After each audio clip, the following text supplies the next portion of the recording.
I cannot be the smartest person in the room that You shouldn't be. And if I'm the smartest person in that room, I'm in the wrong room.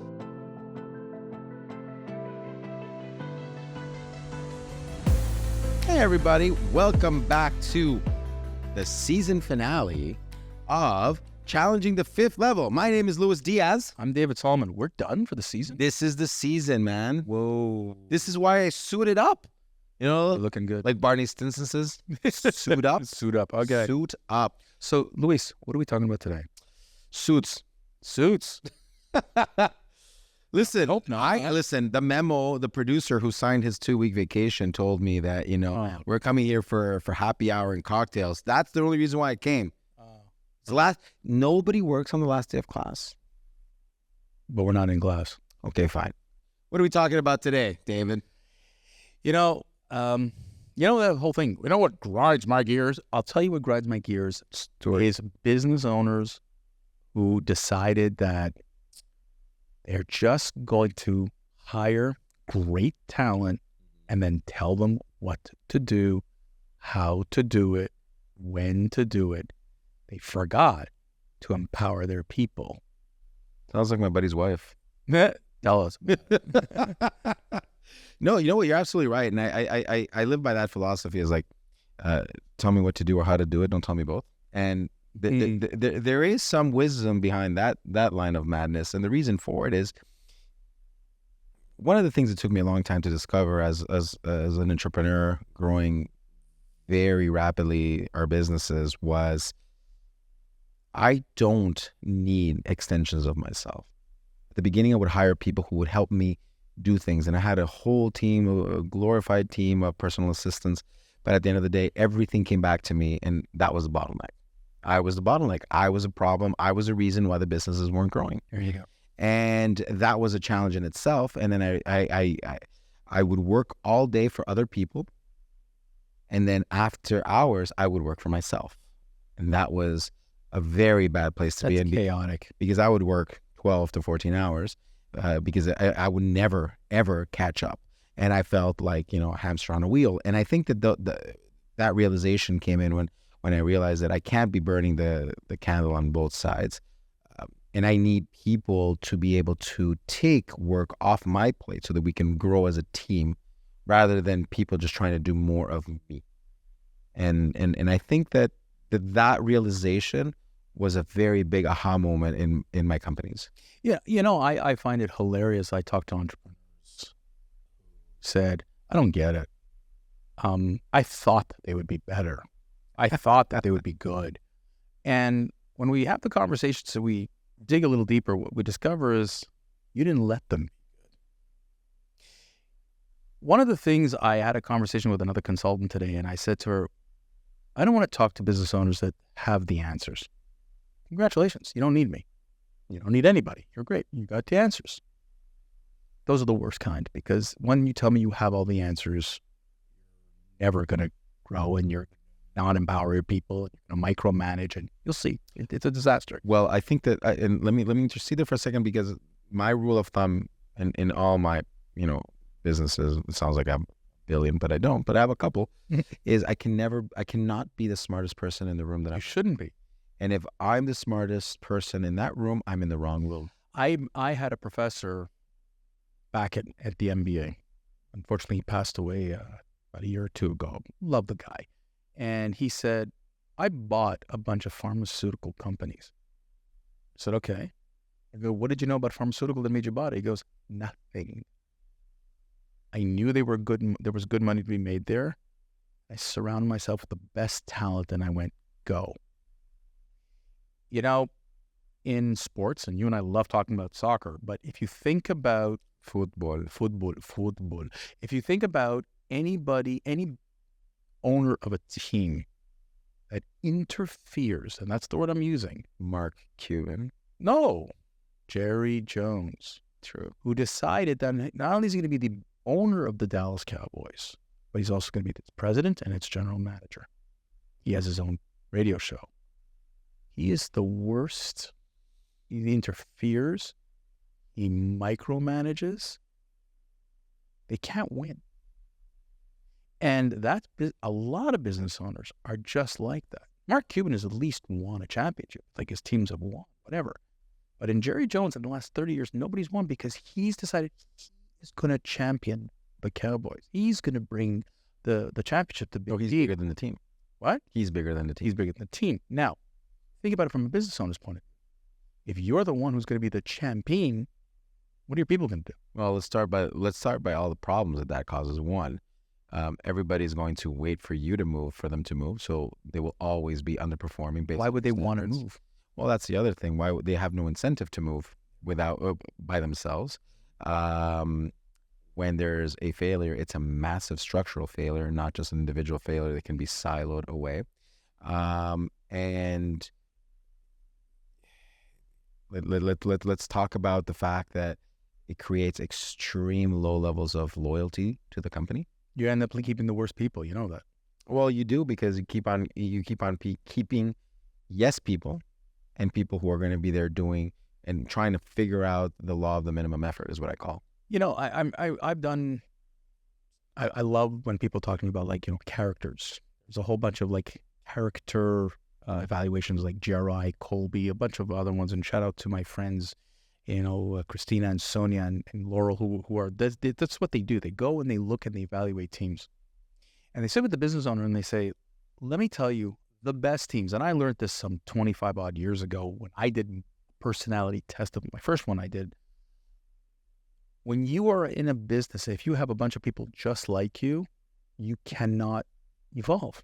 You can't think beyond what you do, because everybody is, like you said, a copy of yourself. Mm. You want a well-rounded, character-wise, well-rounded table. If your senior team, C-suite, I don't care what the levels are, whatever, you want people from different angles, different perspectives. You want to have that challenge. The word we used was vulnerable. As a business owner, if you are not willing to be vulnerable, Yep. you're done for, because you have the answers. Why should I try? They're not going to challenge you. But they're not going to, why should I make this better? At the end of the day, It's not mine. the boss, well, not only is it not mine, but the boss is just going to make the call, and the hell with this. And I worked in one place, but that's exactly what happened. And we would have we always had a Friday managers meeting. So you'd love this one. And we sit down together and we talk. Is And this a whiskey? No. It's And why would I like it? well, let me tell you this. This is a more of a sarcastic like. Yeah. Every time someone had an idea, the business owner would said, I have a better idea. No, Lord, it's a one-up. The people at one point stopped talking. And he pulled me aside one day and he goes, I have the wrong people. I'm pissed off. This one doesn't work. This one doesn't work. This doesn't work. And I go, well, why would you say that? Well, nobody's talking in the room. I said, because you don't let them. He goes, what are you talking about? Well, you emasculate or you minimize everybody. It's an open agenda. Everybody's allowed to talk. I said, yes, but every time they say something, you say you have something better. So why should they try? Mm. And he didn't agree with me. And then we lost. Good people and bad people stayed. And this is what ends up happening. Empowerment, I know there's a lot of cliches around empowerment and whatever, but the word power is in there. And it's not ego power. It's giving people the power to be part of something, to be able to create something, to be able to grow something, to be able to be implicated in something. It's not a paycheck. It's about Building something bigger. doing something bigger. And when you're the business owner, and like you said, forget the bottleneck from an operational point of view, but if you have to decide which toilet paper to buy or what, coffee we're going to get that day, It's a big problem. like you can't grow your business. You'll never go beyond what you are today. And yeah, listen, Steve Jobs, everybody called him a micromanager. Like he micromanaged to the hell. That's what they called him. Okay. Those are the people who didn't understand what he was trying to do. He was a challenger. He, there's a whole story about him with the fonts. There was a whole story about him eliminating The kerning. What's that? In the kerning. The kerning and the whole, because he had a vision and he wanted to make sure that vision was there, but he told the people, go do it. Google, when they were at their best, told people, go do it. Your time coming, go do it. We're empowering Go be you the to best go that be you the can be. best you can be, because it's all about making it better. You look at today at Apple and Google, look at their successes. look at the companies where you stifled your people. There was no success. It's funny. I have an anecdote to that, and it's funny. It's a small story, not as closely as big as a Google story or an Apple story, but I remember when we were still trying to bootstrap one of our first businesses, and we're hiring young, eager minds, and we'd hire a lot of interns, which I love hiring interns. I think that, I come from a good school of internships. I had great bosses that promoted me and encouraged me. So I always said to myself, I want to be able to be that platform to bring, interns up and up and up. And, in some of my companies, there's interns that started years ago with us, and now they're managers, and they've grown up, they've gone up. But I remember at the beginning,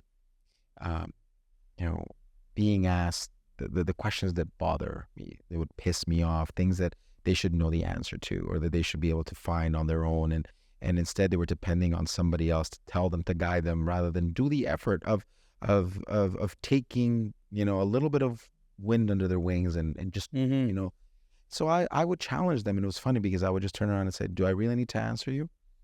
And they would say, yes, that's why I asked. And I said, well, listen, I think this is a simple answer, and you're taking time out of my schedule. So how about this? If I find the answer for you quickly, you owe me a cup of coffee.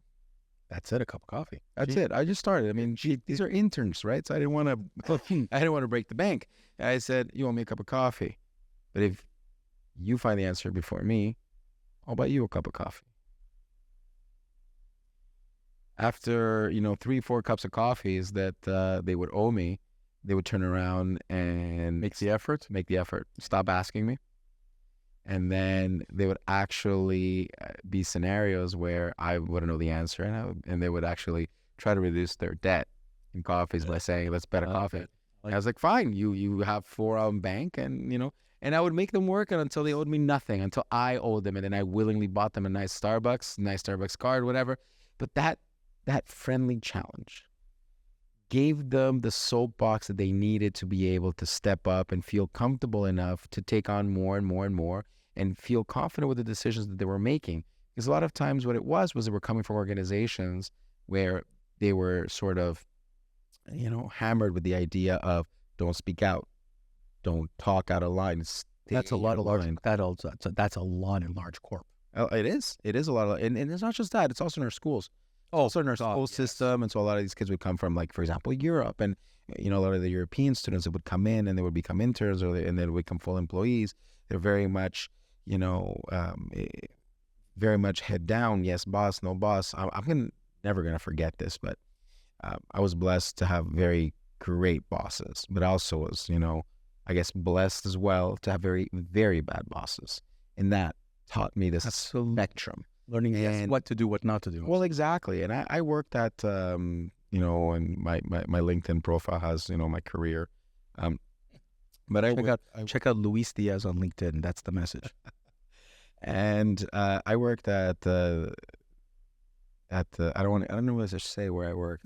Don't say it. But it's a very big international organization. I'm sure if they go on my LinkedIn, they'll figure it out. And remember, it's the sin, not the sinner. Yeah. And I remember working, it was one of the first times that I was working for Europeans directly. I mean, when I worked in Europe for another division of this big organization, I worked for Europeans, but they were a little bit different. They were Dutch and they were British. So it was a little bit of a different dynamic. And then when I worked in the organization afterwards, I was working for Spanish, Italians, and Portuguese, and French. So very different dynamic. And I remember being... at an advanced position, not an intern or entry-level position. I was there for my expertise, and I get a call from one of the directors to come to his office. It's 10 a.m., grab all my papers. I like to be prepared for my meetings. Grab all my papers, I stack them up. In case they ask me for something, I want to be ready to answer. And I walk in. Hi, how can I help? How can I be of assistance? Can you go get me a cup of coffee? I was flabbergasted. Sure. I was flabbergasted. And you know what? I actually told him no. And that probably was the start of the end. But the reality is, in my companies, a lot of people can tell you that I actually offer the coffee to my staff. because I want them to keep on working. I want them to be productive, and I want them to be effective, and I want them to be comfortable. So anything, hey, you want coffee? There's Coke, there's treats, there's cookies, there's, anything and everything to make sure that we create an environment where their needs are met, at least their physical, immediate needs. And yes, I'm overloading them with sugar, but we all know that we all work better with sugar, even though it's bad for our Chocolate. health. I love chocolate. Remember, I'm the chocolate fairy. Yeah, I got you. Sure. But, I'll tell you, one of the things that I'm amazed, because, you teach at university and I teach at university, both at Miguel and whatever.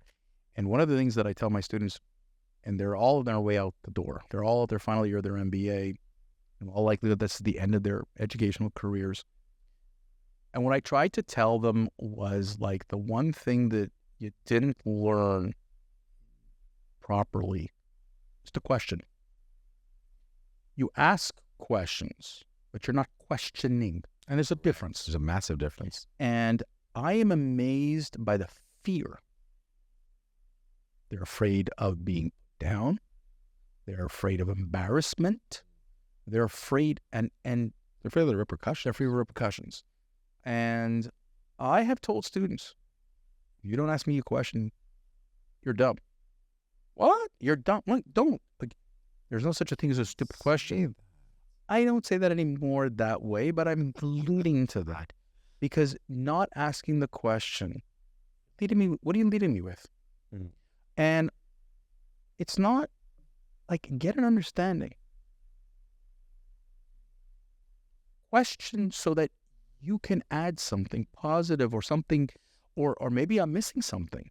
Because when you go into the workforce, and I tell this to the students, first of all, I'm not a fan of going to work for large corporations, although you can learn a lot from whatever, but you're right, you're numbered, you're siloed, you're this, you're that, and I love too many businesses. But when you go to and I had been working almost my entire career with or in part of small businesses, and you learn a lot by asking questions.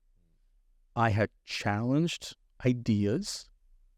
I was wrong on a lot of occasions, and I was right on a lot of occasions. But had I been in and there was one environment in particular that stifled those questions, and that was awful. And like, I would not want to work in a place like that, because that's where the boss is king, and you're court jester at best. The places where I thrive the most is where I was allowed to challenge.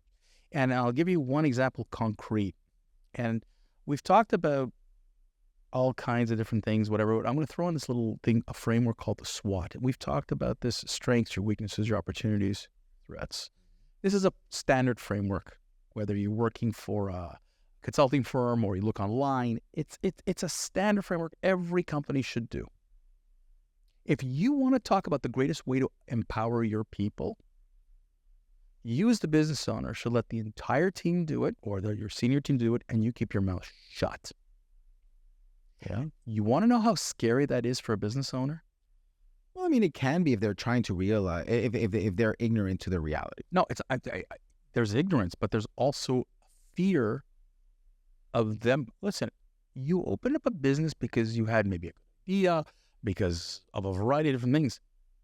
Like, no one, crowned you king of all answers. No one, you can't come in with all the answers to every problem.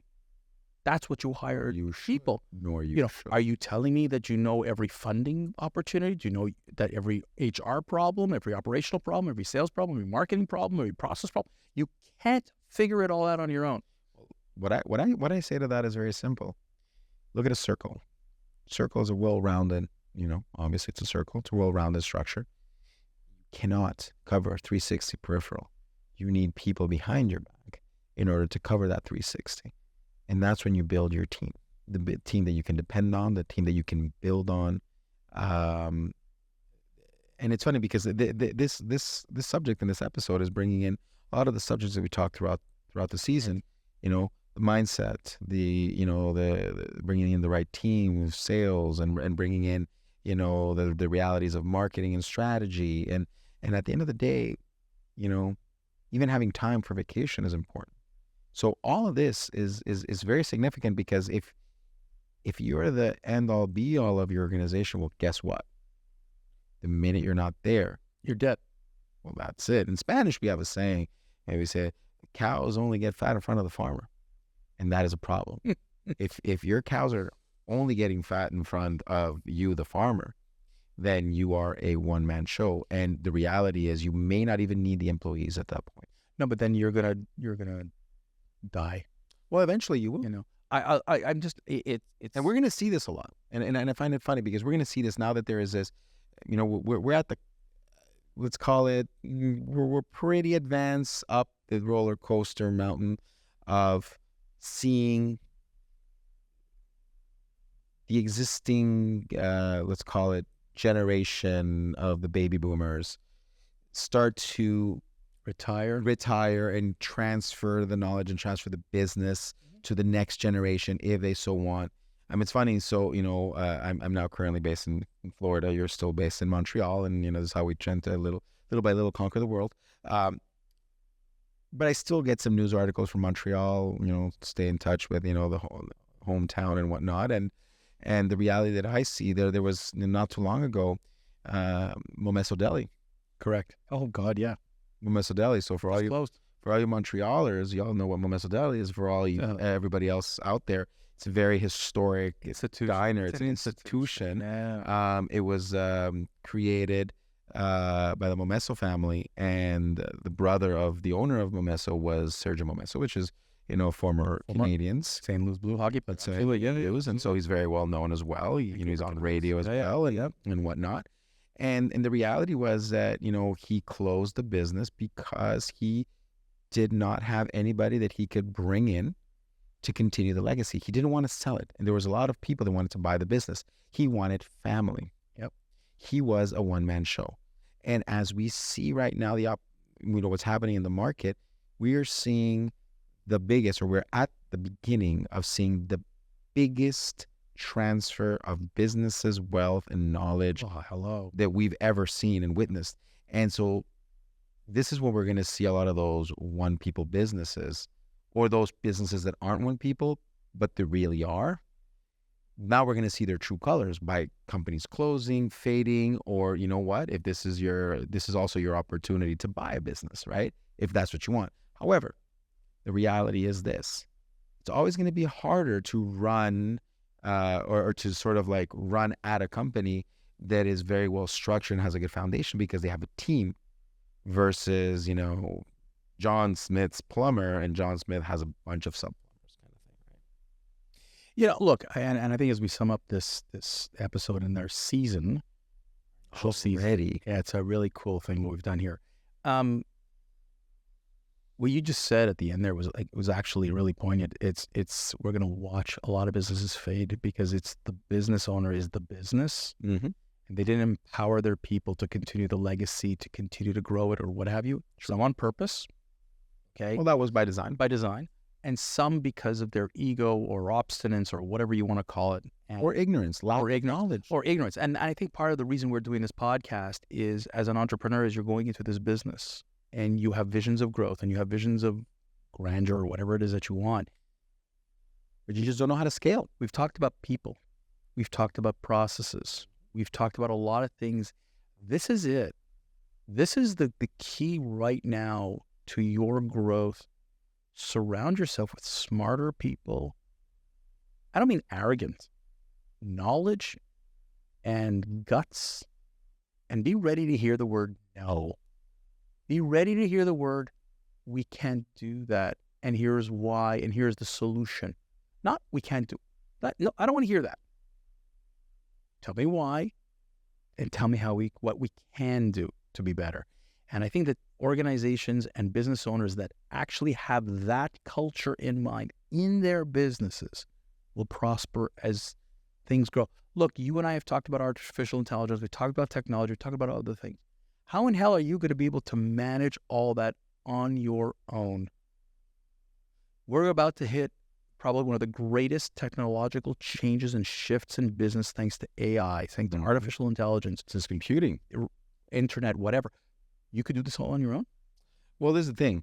That's the myth, that people think that they can, and all the tools allow me to do with less, and I don't need the staffs. But this is the thing, though.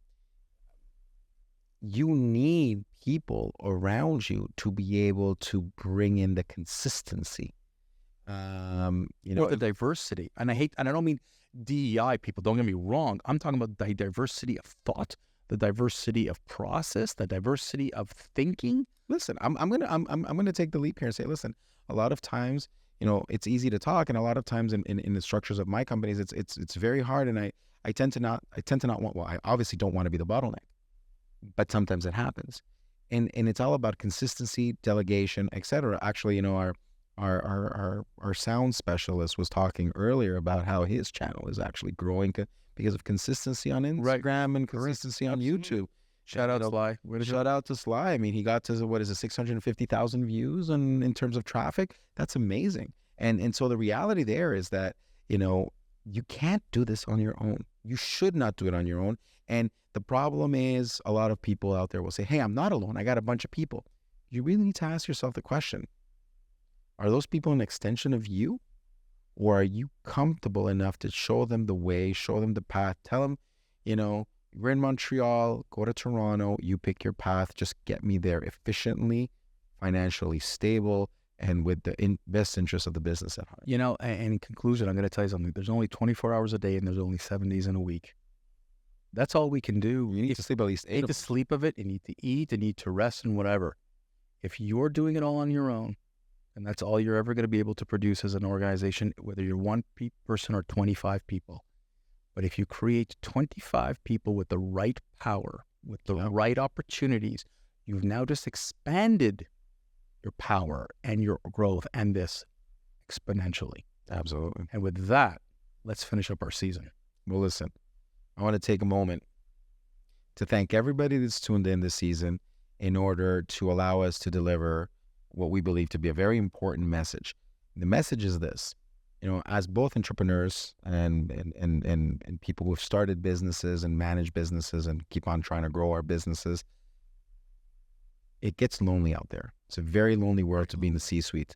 And the reality is that this podcast was made almost like a sharing circle. We're talking about our experiences. We're talking about our our challenges, trials and tribulations. Mm-hmm. And I think the reality is this: I only discovered the need to open up into a circle of people that have the same type of challenges as us when I joined a group of CMOs a while back, chief marketing officers, because it's funny, challenges that we talk about are completely different than the challenges we talk about in any other group. Correct. And so this is why we decided to create this podcast. It came from a good place where we just want to bring the wealth of our experience, for whatever it's worth, to people out there who want to learn and listen and continuously share and add their comments to the comments and on YouTube and send us messages. And I got to tell you, Luis, every time I talk to people about this podcast and I ask them, the comment I get is, thank you. Not because we're giving you something that you haven't heard or seen before. We've humanized being an entrepreneur, being a business owner. We've made people realize that why we call this challenging the fifth level is we're challenging you as the business owner to go beyond what you're doing today. Correct. And if you want to go to new heights and you want to get there, what we're saying this season and seasons to come, it's only to make you better. Not to be critical, not to be judgmental, but to make you better. And with that, folks, we're wrapping up season 1, and we look forward to seeing you again season 2. Season 2, which is confirmed already. So we have season 2. We have a bunch of new content coming out. So thank you so much for joining us. It means a lot if you share our content, if you subscribe, and if you like. Subscribe. Listen, we're on all the podcasts. Share, like. We appreciate the comments and your feedback. And as we're planning out our next season, tell us what you want to hear. Tell us what is keeping you up at night. What will make you think could or should make you better as you grow as an organization. And with that, I want to thank you again. Luis, let's say goodbye. Thank you so much. Have a great summer, and we'll talk soon. Cheers. Cheers.